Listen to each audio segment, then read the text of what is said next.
નમસ્કાર, આપ જોઈ રહ્યા છો સ્પાર્ક ટુડે ન્યૂઝ। નવસારી મહાનગરપાલિકા અંતર્ગત આવતા શહેરી વિસ્તારમાં કેન્દ્ર સરકારનો મહત્વાકાંક્ષી નકશા પ્રોજેક્ટ હાથ ધરાયા। પ્રોજેક્ટની શરૂઆત થતાં શહેરમાં ડ્રોન ફ્લાઇટના માધ્યમથી અત્યાધુનિક ઢબે મિલકતોનો સર્વે હાથ ધરાયો છે। નકશા પ્રોજેક્ટ રાજ્ય સરકાર દ્વારા પ્રોજેક્ટના શરૂઆતી ગાળામાં નવસારી મહાનગરની પસંદગી કરવામાં આવી છે। હાલ જ શરૂ થયેલા પ્રોજેક્ટમાં નવસારી મહાનગરપાલિકાના તમામ વિસ્તારોમાં આવેલ દરેક મિલકતોનો ડિજિટલ સર્વે હાથ ધરાયો છે। સર્વે માટે ડ્રોન ફ્લાઇટની 3 ટીમો નવસારી શહેરમાં કામગીરી કરી રહી છે। સર્વે થનાર વિસ્તારમાં હવામાન અને હવે દિશા જોઈ ડ્રોન ફ્લાઇટને ઉડાડી મિલકતોની સચોટ માપણી કરવામાં આવી રહી છે।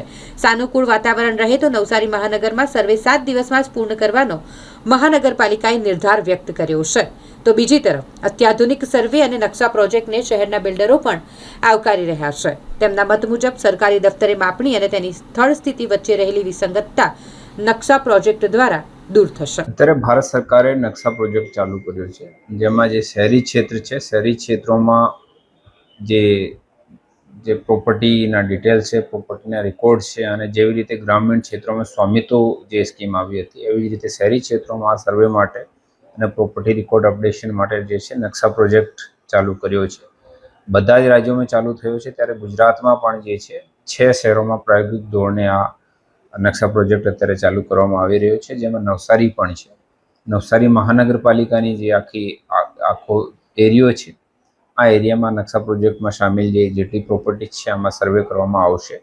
એ સર્વે ડ્રોન દ્વારા GIS બેસ્ડ સર્વે કરવામાં આવશે અને આ પછી આના રેકોર્ડ જે છે કરંટ અત્યારના જે રેકોર્ડ છે, જેટલો ડેટા છે આના સાથે મેચ કરાવીને પછી આમાં જે છે ફાઇનલી આનો એક રેકોર્ડ ઊભો કરવામાં આવશે। આ ભારત સરકારનો ખૂબ સરસ પ્રોજેક્ટ છે।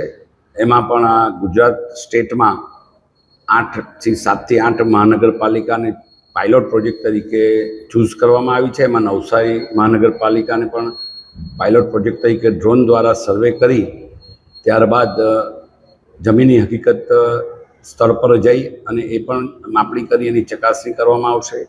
ત્યારબાદ હદ ચોકસાઈ પણ કરવામાં આવશે।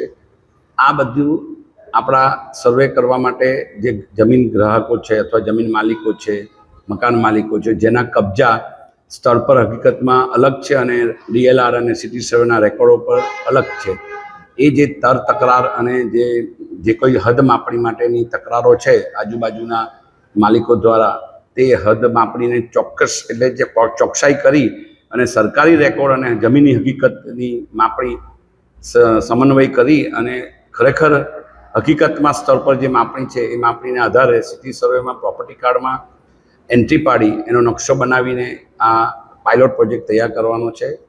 આ પાયલોટ પ્રોજેક્ટ એટલા માટે આપણા માટે લાભદાયક છે અને સરકાર માટે પણ લાભદાયક છે કે જેટલા આપણે આ ડ્રોન પ્રોજેક્ટના જે સર્વે કરવાની એજન્સી છે એને આપણે સપોર્ટ કરીશું તો એ સ્થળ પર હકીકતમાં માપણી જે હશે ને મેક્સિમમ જે પ્રોપર્ટી કાર્ડો બનશે એ પ્રોપર્ટી કાર્ડને આધારે સેન્ટ્રલ ગવર્મેન્ટ આપણને ગ્રાન્ટ આપશે। સાથે સાથે જે તકરારો ચાલે છે DLR અને સિટી સર્વેમાં, એ તકરારો પણ દૂર થશે અને ડાયરેક્ટ કલેક્ટર સાહેબની નિગરાણીમાં આ નકશા પ્રોજેક્ટ થઈ રહ્યો છે। એટલે નવસારી માટે ખૂબ આનંદની વાત છે। એને માટે હું બધાને અપીલ કરીશ કે આવનારી એજન્સીઓને સપોર્ટ કરજો। એની સાથે જે કંઈ તકરાર હશે એની આપણે નોટિસ આપવામાં આવશે। એ નોટિસના આધારે આપણે આપણા પુરાવા રજૂ કરશું। આપણે પ્લાન પાસ હોય કે રજા ચિઠ્ઠી હોય કે NNO પ્લાન પાસ હોય, આ બધી હદો સ્થળ પર અને ખરેખર રેકોર્ડો પરને સમન્વય કરવા માટેનો આ પ્રોજેક્ટ